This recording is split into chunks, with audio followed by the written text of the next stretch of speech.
kepadanya. Mereka pun melanjutkan proses penciptaan alam semesta dengan melakukan berbagai macam eksperimen menggunakan roh mereka sendiri sebagai satu bahannya. Sang Maha Mengetahui sadar akan hal ini. Jibril kemudian bertanya kepadanya, mengapa Yang Maha Melihat membiarkan keempatnya melanggar peringatannya? Sang Maha menghendaki ingin menciptakan pemimpin atau khalifah di alam semesta. Jibril kembali bertanya, mengapa Sang Maha Bijaksana ingin mengisi alam semesta dengan makhluk yang tercipta dari kontradiksi dan dualitas tersebut? Bukankah mereka hanya akan saling menyakiti dan menghancurkan? Sang Maha memuliakan makhluknya menjawab, Nabi sallallahu alaihi salatu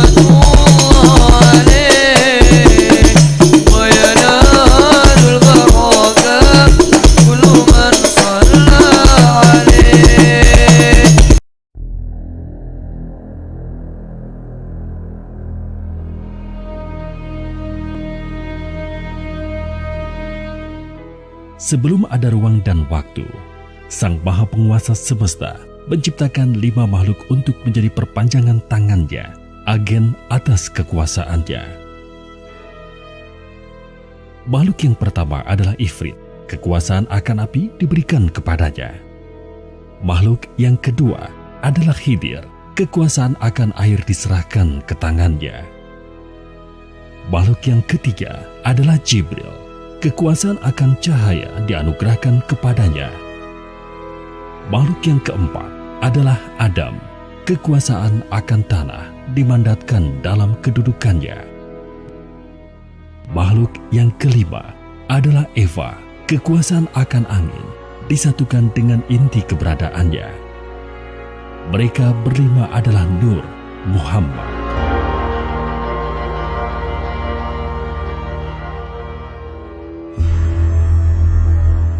Sang Maha memerintah, kemudian menyampaikan kehendaknya kepada mereka untuk menciptakan sebuah dunia yang berbeda dari alam rohani tempat mereka sekarang berada. Dengan kekuasaan yang diberikan Yang Maha Pencipta yang tiada bandingannya, kelimanya bekerja sama, memanfaatkan ilmu dan kekuasaan yang telah diberikan kepada mereka.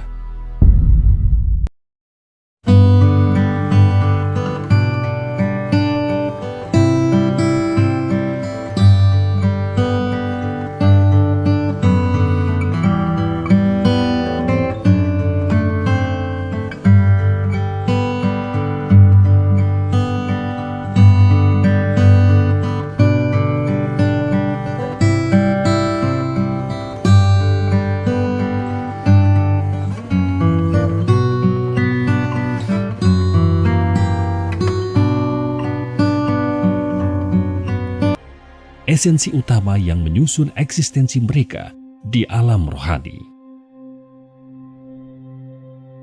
Nur Muhammad mendengar dan menerima perintah tersebut.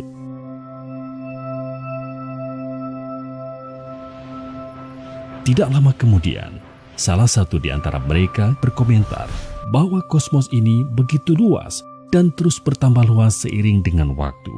Sayang sekali jika hanya mereka berlima yang menikmatinya.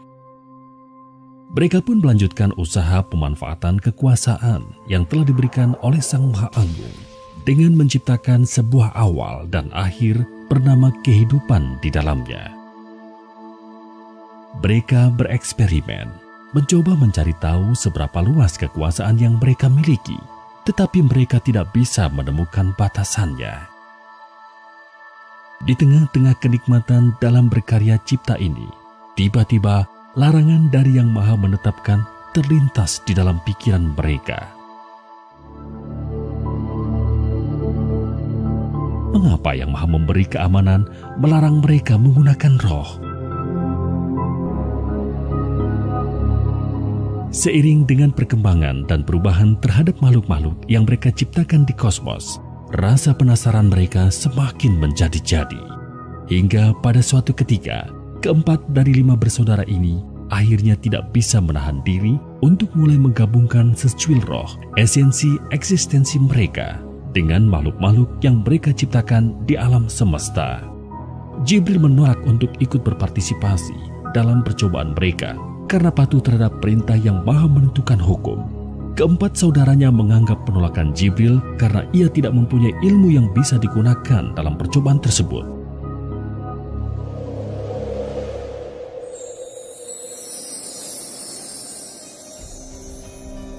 Setelah mencoba, mereka berempat sangat gembira mengetahui kombinasi dua hal yang berasal dari dua dunia yang berbeda, menciptakan makhluk-makhluk baru yang unik, berbeda dengan semua makhluk yang pernah mereka ciptakan sebelumnya.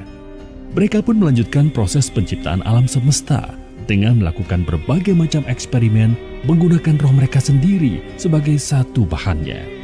Sang Maha Mengetahui sadar akan hal ini. Jibril kemudian bertanya kepadanya, mengapa Yang Maha Melihat membiarkan keempatnya melanggar peringatannya? Sang Maha menghendaki ingin menciptakan pemimpin atau khalifah di alam semesta. Jibril kembali bertanya, mengapa Sang Maha Bijaksana ingin mengisi alam semesta dengan makhluk yang tercipta dari kontradiksi dan dualitas tersebut? Bukankah mereka hanya akan saling menyakiti dan menghancurkan? Sang Maha Memuliakan makhluknya menjawab, jawaban atas pertanyaan tersebut harus Jibril cari tahu sendiri. Ketika percobaan yang dilakukan oleh Ifrit, Khidir, Adam dan Eva hampir sempurna untuk menciptakan makhluk yang identik dengan karakteristik mereka, tiba-tiba Yang Maha Tinggi memanggil mereka semua untuk berkumpul, termasuk Jibril. Sang Maha menghitung segala sesuatu, kemudian memerintahkan mereka berempat yang sejatinya diciptakan sejajar untuk sujud kepada Adam. Mereka semua mematuhi perintah yang diberikan Sang Maha Kuasa, kecuali Ifrit.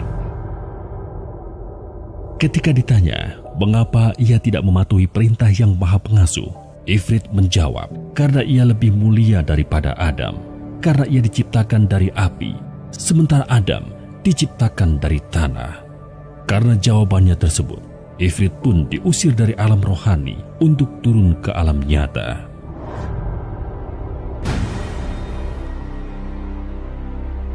Ifrit diberikan kesempatan untuk membuktikan bahwa ia lebih mulia jika dibandingkan saudara-saudaranya yang lain, dengan mengalami sendiri kehidupan di alam nyata. Setelah selesai menguji Ifrit, Yang Maha Besar kemudian menguji keempat Nur Muhammad yang tersisa dengan mengiming-imingi kekuasaan yang lebih besar dari yang telah mereka miliki saat ini. Ternyata Adam dan Eva pun memakan umpan tersebut dan melanggar perintah Yang Maha Mengatur, sehingga mereka berdua kemudian juga diusir dari alam rohani. Adam dan Eva diberikan kesempatan untuk menambah pengetahuan dan kekuasaan yang mereka miliki dengan mengalami sendiri kehidupan di alam nyata. Dua bersaudara yang tersisa, Jibril dan Khidir, berdiskusi dan memutuskan bahwa salah satu dari mereka harus turun ke alam nyata untuk membantu saudara-saudara mereka. Khidir memutuskan untuk turun ke alam nyata secara sukarela, sementara Jibril tetap tinggal sebagai penyambung komunikasi dari alam rohani. Keputusan ini memastikan Jibril mampu berkomunikasi dengan Khidir, sehingga petunjuk-petunjuk yang diberikan Yang Maha Pemberi Petunjuk bisa diterima di alam nyata. Berbeda dengan di alam rohani, kali ini mereka harus hidup berbalutkan jasad salah satu makhluk yang mereka ciptakan. Sebuah gabungan antara roh dengan jasmani yang telah mereka modifikasi. Terdapat begitu banyak dorongan yang disebabkan tubuh jasmani tersebut yang belum pernah mereka rasakan sebelumnya. Hal ini menjadi tantangan tersendiri bagi mereka berempat. Di samping itu, terdapat juga rasa permusuhan dan saling menyalahkan di antara mereka atas pengusiran dari alam rohani tersebut. Mereka tidak menyadari bahwa di alam diri mereka saat ini terdapat 7 lapisan, yaitu roh suci, hati, nafsu, rasa, akal, pikir, dan tubuh jasmani. Berbeda dengan ketika mereka berempat masih berada di alam rohani. Meskipun begitu, mereka semua berusaha menjalankan hukuman ini sebaik mungkin, berharap suatu saat Yang Maha Pemaaf akan berkenan mengizinkan mereka kembali ke alam rohani.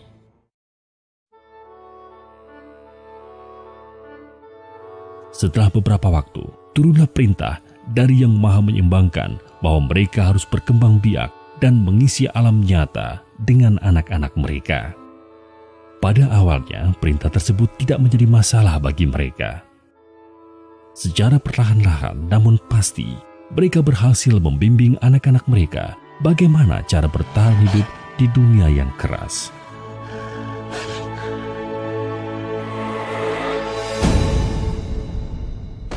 Nur Muhammad juga tidak ragu-ragu membagi kekuasaan mereka atas elemen kepada anak-anak mereka. Hingga suatu saat mereka menyadari bahwa ada yang terlewat dalam percobaan mereka ketika menggabungkan roh dengan jasad, yaitu keberadaan nafsu yang mengotori tindakan manusia.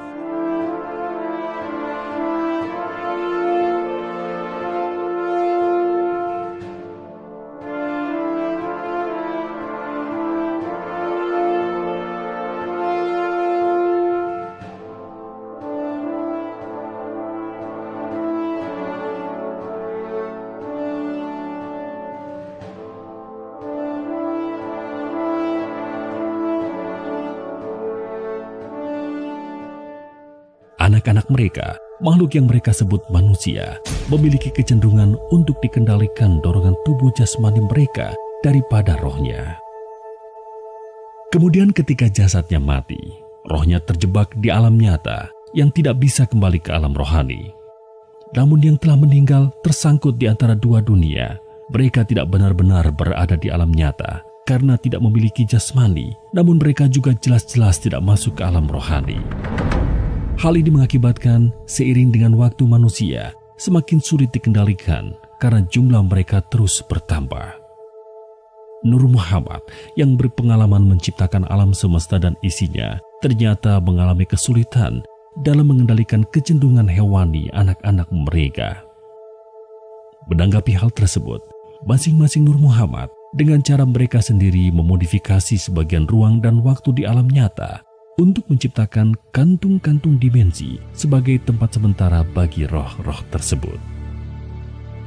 Elysium, Tartarus, Asphodel Field, Valhalla, Hell, Nilfgaard, Sheol, Olam Haba, Heaven, Hell, Paradise, Limbo, Jannah, Jahanam, serta berbagai macam bentuk kehidupan setelah kematian, surga, neraka, sebagai bentuk imbalan atau hukuman atau tempat lain di antara keduanya merupakan hasil kekuasaan yang dimiliki Nur Muhammad dalam usahanya mengendalikan roh-roh manusia yang terjebak di alam nyata.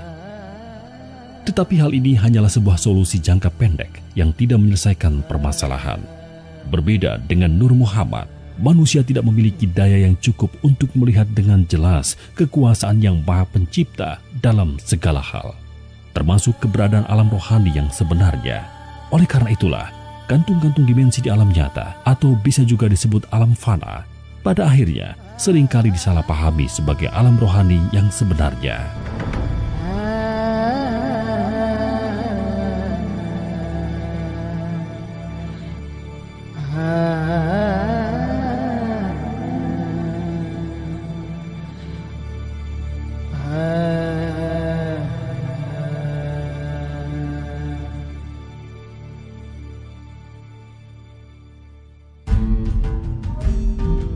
Nur Muhammad memohon kepada Sang Maha Kuasa untuk diberikan petunjuk dalam mengatasi permasalahan yang semakin besar ini. Melalui Jibril yang Maha Memelihara memberikan petunjuk pertama bahwa anak-anak mereka harus diperkenalkan kepada Sang Maha Pencipta. Nur Muhammad pun akhirnya memikirkan berbagai macam cara untuk melakukan hal tersebut. Ifrit menunjukkan kedahsyatan api yang dapat melindungi manusia dari kerasa dunia, sekaligus menghancurkan manusia dalam memperkenalkan kekuasaan yang maha menghidupkan dan maha mematikan. Khidir mengajarkan akan kehidupan yang hanya mungkin terpelihara karena adanya air yang mereka minum, dalam memperkenalkan kebijaksanaan yang maha memelihara. Adam memperlihatkan kemuliaan bumi dan tanah yang mereka injak dalam memperkenalkan keluhuran yang maha pemurah.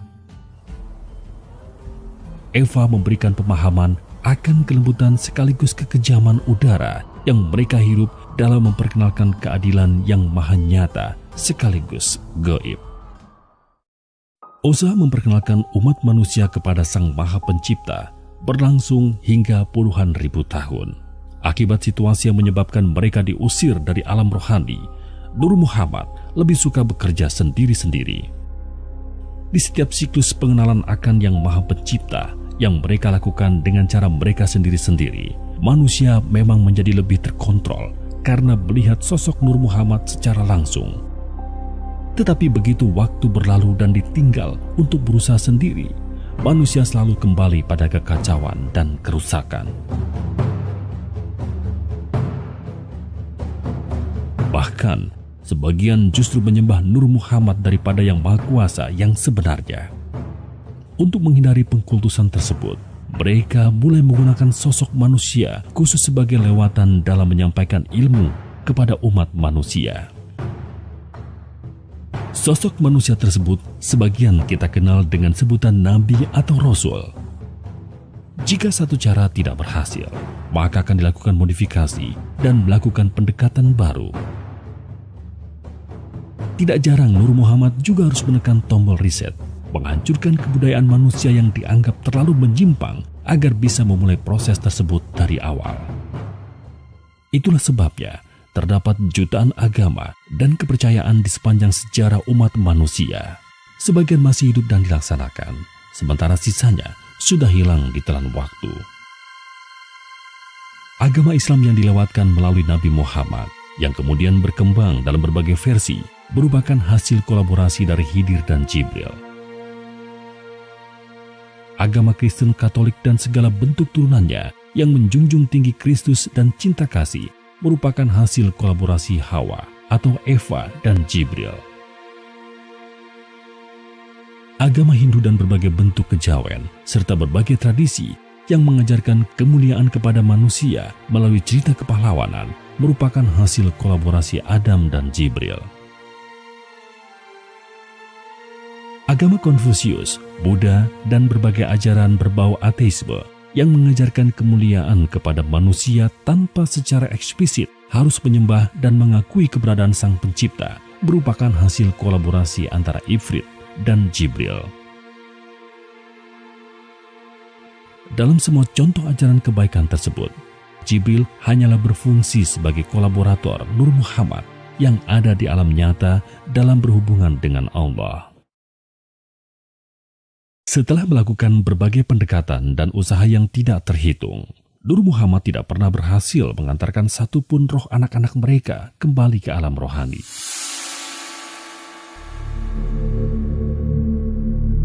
Sehingga mereka pun akhirnya berkumpul, bersama-sama melepaskan diri dan menghilang dari panggung alam nyata dan alam fana. Umat manusia, anak-anak mereka tinggalkan sendirian. Mereka berkonsentrasi dan bersujud bersama di hadapan Yang Maha Pemilik kebesaran dan kemuliaan, menyerah dan mengakui bahwa mereka tidak mampu menyelesaikan tantangan ini. Mereka sujud selama hampir 1000 tahun sebelum akhirnya Yang Maha Bercahaya memberikan petunjuknya, bahwa agar manusia bisa mengalahkan kecenderungan yang ada di dalam dirinya sendiri, yaitu nafsu, dan agar bisa benar-benar menjadi pemimpin di alam semesta, mereka membutuhkan pertolongan berupa utusan dari alam rohani, yaitu Malaikat Muqarrabin. Malaikat Muqarrabin adalah pancaran sinar dari Jibril, atau bisa disebut juga anak-anak Jibril, sebagaimana fitrah umat manusia merupakan anak-anak Nur Muhammad. Saat itulah Ifrit, Khidir, Adam, dan Eva baru sadar bahwa selama ini ilmu yang berusaha mereka cari-cari mengenai roh ternyata diberikan Yang Maha Kuasa kepada Jibril. Tetapi sebelum Malaikat Muqarrabin diturunkan, terdapat berbagai persyaratan yang harus dipenuhi oleh keempat Nur Muhammad berada di alam nyata. Nur Muhammad pun mulai bergerak kembali. Kali ini mereka bersama-sama bekerja sebagai satu kesatuan, seperti ketika pertama kali mereka menciptakan kosmos. Mereka memilih laboratorium untuk mulai melaksanakan perintah Yang Maha Esa tersebut di Tanah Jawa, sebuah tempat yang saat ini dikenal sebagai bagian dari Indonesia. Mengapa di Tanah Jawa? Pertama, karena tempat ini adalah tempat mereka berkumpul bersama untuk bersujud menyembah kepada Yang Maha Mulia. Kedua, Karena ketika Nur Muhammad sedang bersujud bersama-sama di hadapan Yang Maha Kekal atas kehendaknya, tanah Jawa ternyata telah menjadi tempat di mana terdapat campuran dari segala macam agama dan kepercayaan milik mereka berempat ketika mereka sedang bekerja sendiri-sendiri. Di tanah Jawa, Nur Muhammad dikenal dengan sebutan Sedulur Papat Kalimo Pancer. Sedulur Papat mengacu kepada keempat Muhammad yang saat itu berada di alam nyata, orang tua rohani seluruh umat manusia, sementara Kalimo Pancer mengacu kepada Nur, cahaya alias Jibril di alam rohani. Kali ini pun langkah pertama mereka adalah membaurkan seluruh ajaran mereka tersebut dengan pendekatan kasih sayang, ibarat berusaha mengambil ikan tanpa mengeruhkan airnya melalui orang-orang pilihan mereka yang dikenal dengan sebutan Wali Songo. Nur Muhammad membagi tugas utama yang perlu dilakukan menjadi 3. Pertama, Ifrit dan Khidir bertugas mengambil kembali segala bentuk ilmu kesaktian yang terlanjur mereka bagi kepada anak-anak mereka di masa lalu dan sudah dimodifikasi atau dicemari sehingga tidak sesuai dengan tujuan awal semua itu diberikan. Itulah sebabnya seiring dengan waktu semakin tipis mistisisme yang ada dalam umat manusia karena sumber energi kesaktian tersebut sebagian besar sudah diambil kembali oleh Ifrit dan Khidir. Kedua, Adam dan Eva bertugas meningkatkan ilmu dan sumber daya yang dimiliki oleh umat manusia dengan pendekatan yang tidak menggunakan ilmu kesaktian, terutama agar tidak melibatkan roh sebagai sumber energinya. Itulah sebabnya beberapa abad terakhir manusia mengalami kemajuan yang pesat di bidang ilmu pengetahuan dan teknologi. Sementara itu, Jibril bertugas mempersiapkan anak-anaknya, malaikat muqarrabin, agar bisa menjadi rasul sebagai lewatan ilmu kebenaran. Lewatan yang maha memberi manfaat dalam membimbing umat manusia agar bisa menang melawan musuh besarnya, yaitu nafsu yang ada di dalam diri mereka sendiri. Setelah semua persyaratan tersebut dianggap cukup, dimulailah proses pengadilan rohani. Nur Muhammad diperintahkan untuk bersama-sama memproses cukup satu saja individu manusia agar memiliki kualitas tertinggi yang bisa mereka capai dengan tujuan memudahkan malaikat muqarrabin agar bisa berinteraksi dengan manusia, hidup ataupun mati. Proses pembimbingan secara manual terhadap individu tersebut akan digunakan sebagai standar operasi untuk proses otomatis ketika malaikat muqarrabin sudah turun nantinya. Dalam kesempatan yang sama, umat manusia didefinisikan, dikategorikan, dan diukur kualitasnya di hadapan yang maha tinggi. Standar yang digunakan adalah keikhlasan seorang manusia dalam menghadapi takdir yang ditetapkan kepadanya di dunia, yang tercermin dalam keputusan-keputusan yang ia ambil di dalam sandiwara kehidupan.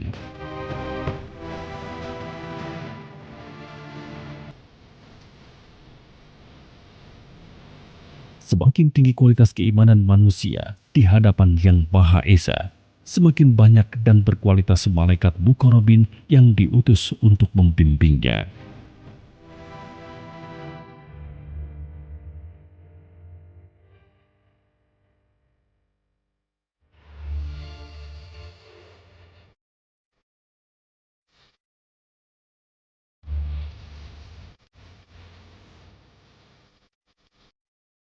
Dari pengadilan rohani, Nur Muhammad mengklasifikasikan tingkat keimanan manusia menjadi 20 tingkatan, dengan level 1 tertinggi, sementara level 20 terendah.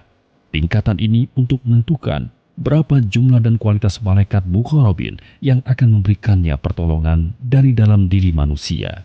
Manusia yang akan difokuskan untuk dididik di alam nyata memiliki tingkatan antara 1 hingga 17. Sementara level 18, 19, dan 20 akan difokuskan pengajarannya di alam fana karena keikhlasan mereka sangatlah rendah jika dibandingkan dengan sisa hidup mereka di alam nyata. Atau dengan kata lain, mereka akan diwafatkan terlebih dulu sebelum memulai proses pengajarannya. Pada tahun 1989, MM Yasin diturunkan. Malaikat ini memiliki keahlian untuk menggiring roh-roh gentayangan di alam nyata agar mereka berhenti mempengaruhi yang masih hidup dalam menghadapi kehidupan yang sudah berat, agar benar-benar terpisah dari yang hidup dan memulai pembelajaran di alam yang khusus disediakan untuk mereka, alam fana. Pada tahun 1999 Nurani diturunkan. Malaikat ini bertugas melanjutkan usaha Ifrit dan Khidir dalam mengambil kembali ilmu-ilmu Nur Muhammad yang tidak bermanfaat dan atau telah digunakan oleh manusia untuk hal-hal yang tidak bermanfaat dengan menggunakan pendekatan kasih sayang tanpa adanya pemaksaan. Nurani kemudian mengembalikan ilmu-ilmu tersebut kepada Nur Muhammad. Dalam mengerjakan tugasnya, Nurani berkolaborasi dengan Yasin. Pada tahun 2005, Lumah diturunkan. Malaikat ini memiliki keahlian dan kemampuan untuk mengajarkan manusia bagaimana memahami ilmu maksud dan tujuan Allah dalam menguji manusia melalui kehidupan.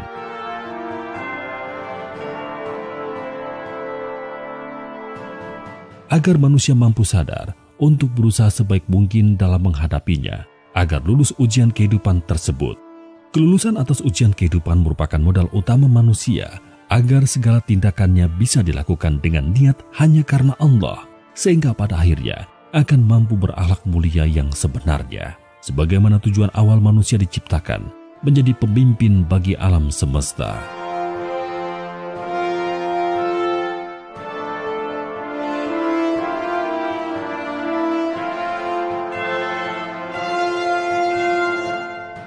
Pada tahun 2016, Syariat diturunkan.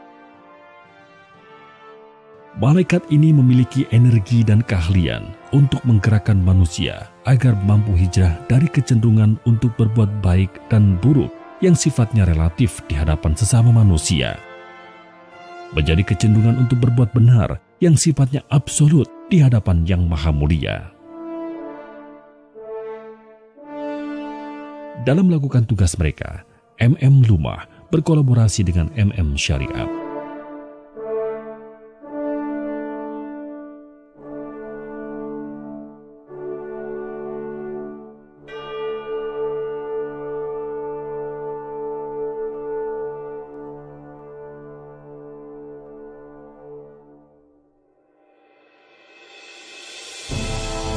Semua agama dan ilmu apapun juga yang dimiliki manusia bersumber dari Yang Maha Kuasa melalui Nur Muhammad. Sekarang Nur Muhammad pula lah yang akan menyatukan semua itu menjadi agama Allah. Agama Allah adalah ilmu yang mengajarkan manusia agar mampu berserah diri kepada Allah secara benar, yang hanya bisa dilakukan ketika manusianya mampu mengalahkan nafsu di dalam dirinya sendiri. Atau dengan kata lain, bukannya diperbudak nafsu, hati dan tindakannya bisa berada di bawah kendali fitrah. Secara syariatnya, agama Allah menggunakan ajaran Islam karena malaikat muqarrabin dididik di alam rohani dengan cara Islam. Tetapi Islam kendali fitrah, bukan Islam kendali nafsu.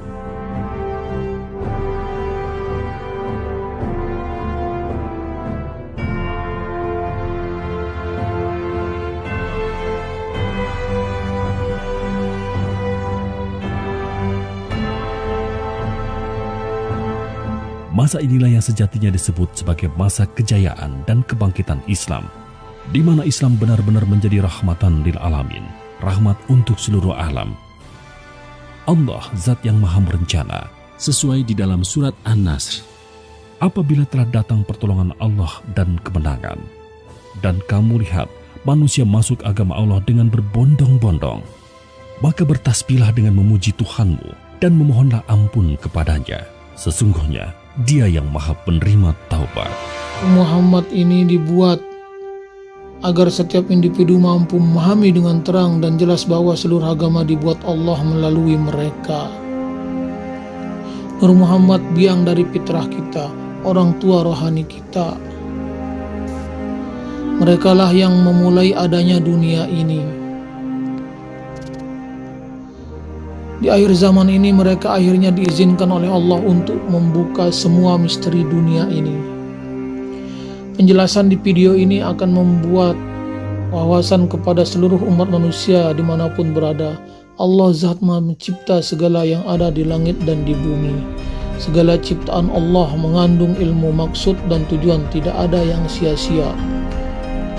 Seluruh agama dan ilmu pengetahuan apapun merupakan buatan Allah yang dilewatkan melalui utusan-utusannya dari manusia yang masing-masing hidup di zaman yang berbeda.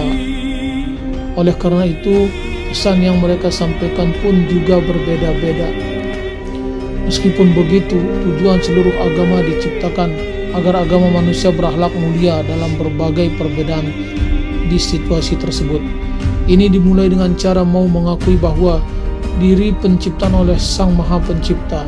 Kemudian manusia harus mampu menahan diri untuk tidak menyainginya dan kehidupan dengan menggunakan hak-hak Allah, yaitu rasa aku, rasa suci, dan rasa minta puji. Seperti saat ini ketika agama digunakan sebagai bahan pertikaian, pertempuran, bahkan pertumpahan darah. Agama merupakan urusan pribadi manusia tersebut dengan Sang Maha Pencipta, bukan urusan kelompok atau golongan tertentu, karena dipertanggungjawabkan nanti. Seluruh agama yang diturunkan melalui Rasul dari manusia, kurikulumnya masih sebatas bagaimana menjadi manusia. Ilmu masih sebatas ilmu kebaikan, yaitu ilmu yang mengutamakan hubungan dengan sesama manusia. Ilmu ini belum mampu mengalahkan musuh besar manusia yang ada di dalam dirinya sendiri, yaitu nafsu, rasa aku, rasa suci, dan rasa minta puji. Keterbatasan dari ilmu kebaikan tersebut dapat dilihat saat ini. Sampai akhir zaman pun seluruh ilmu agama yang sudah diturunkan belum mampu menciptakan kedamaian, kemakmuran, dan kesejahteraan dunia. Ditambah lagi segala amal ibadah manusia dengan kendali nafsu juga tidak bisa diterima Allah, sehingga ketika wafat roh manusia gentayangan. Untungnya saat ini sudah ditetapkan sebagai zaman kebenaran, bukan sebatas zaman kebaikan seperti sebelumnya.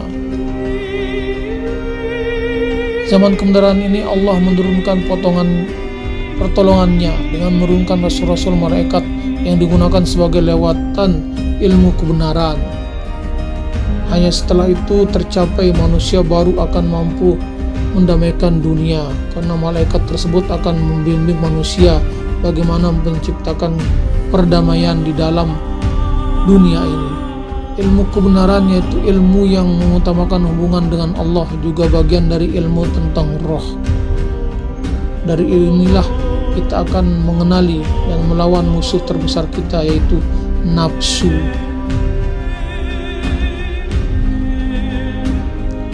Pertempuran dan pertikaian yang tidak ada ujung pangkalnya yang saat ini terjadi di dunia ini merupakan efek dari individu manusia yang sangat egois.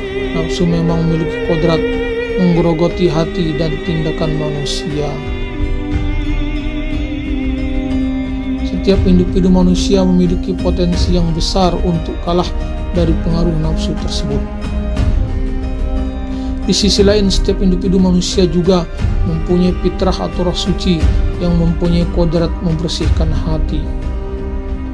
Fitrah inilah yang akan dibantu oleh malaikat muqarrabin agar mampu mengendalikan nafsu, sehingga mampu menjadi pemimpin di dalam setiap individu itu sendiri. Manusia yang mampu menjadikan fitrahnya sebagai pemimpin akan mampu untuk selalu lurus dengan nilai keikhlasan tinggi ketika menghadapi ujian kehidupan dari Allah.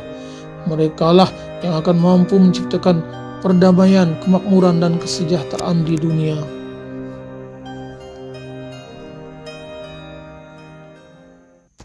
Demikian video ini, semoga bermanfaat.